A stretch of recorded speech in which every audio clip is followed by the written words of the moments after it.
So, I started reading Discworld, and I decided that I should probably keep a log and just talk about my thoughts on each book as I go. I read The Color of Magic and just finished that today, and I pretty much have no experience with Discworld beside a few videos, like the OSP video discussing the personification of death. I have no experience with Discworld other than that, and the only Terry Pratchett novel I've ever read was Good Omens, which was a collaboration between him and Neil Gaiman. But that's neither here nor there, so I don't know, I just wanted to talk about my thoughts on the book. So, a quick recap of the plot is that there are these two guys, and they're living on a place called Discworld, which is a flat disc, like a disc that's Earth, that's on top of a turtle, and on top of elephants. And there's magic, and there's an eighth color called octarine, which is described as like a purplish green color, but it's its own color. And it follows the shenanigans, adventures of these two guys. The ones I'm drawing, actually. The one in the front is Two Flower, and the one in the back is Ricewin, or Riswin. I'm not exactly sure how it's pronounced. And they just do some crazy things, and since Riswin is a wizard, dropout wizard from a school, he can see death and talk to death, and death confronts him. So one of the things that really stuck with me in the book is this moment where Death confronts Riswin in the town and says, "Wait, I'm not supposed to see you until later tonight, and you're supposed to be in this distant village far away from here." And then Death offers him like a really fast horse, because he's like, "Well, you have to get there so I can do my job." And Riswin obviously is like, I don't want to die. So he doesn't take Death up on that. Death is just like, oh well, and continues to do his job.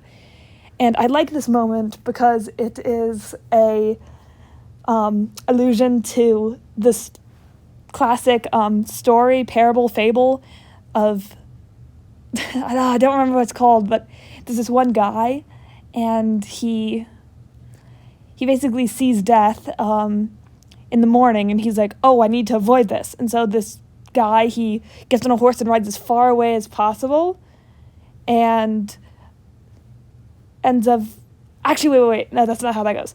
Then Death talks to him and says, "This is weird. I'm not supposed to see you until later today, and you're supposed to be in, I don't know, like some distant place." And so this guy, like I said, he gets on a horse and starts riding away, and then he goes all the way to this village, and right as the sun's about to set, the time that Death said that he would meet him, the guy ends up in this town, and he asks a local woman, what town am I in? And the woman says the same town that Death said that he'd meet him in. And so this guy's like, I messed up, because he was trying to run from Death, and then he ended up approaching it. And I find it funny because it's kind of a reference, allusion to that, and I think that was a really good moment. I also really liked just how it was kind of like it felt like a D&D campaign, in the sense that the characters are all weird and quirky. Like, Riswin the wizard is like a sad dropout guy. He can't even do magic because of some plot reasons that have to do with him learning a super powerful spell, but then him forgetting all his other magic. And magic kind of sucks in this world. Like, it doesn't really work super well, and it takes the same amount of effort as doing something manually. Then there's Two Flower, who, I just love this guy. He is like a tourist, and he's just wandering about. And that's how they meet, actually. And when they originally described him, they said he had 4 eyes, and I thought they meant literally, but actually it was just his glasses that they were mistaken for 4 eyes. So I was imagining him for like the first hour of my reading as having like actually 4 eyes. What else is there? Oh, yes. So there's also a few other characters, but they don't matter. Like, there's a bunch of people who are called quote-unquote heroes, and they're just apparently all idiots, which is, again, pretty funny. And so the book ends, well, spoiler alert, the book ends with Ricewin, who's kind of our main character, who we're following, and falling off the edge of the world, because it is a disc, and so you can fall off the edge, and I think he avoids death, and I'm really excited. There's something in the sequels that I really want to see, and it's this one short scene where Ricewin and Two Flower, they both end up on a plane when they're, like, in the real world.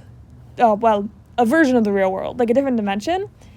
And that moment was just kind of like, what's going on? And, like, Ricewin is, like, a doctor who works at, like, a nuclear power plant or something.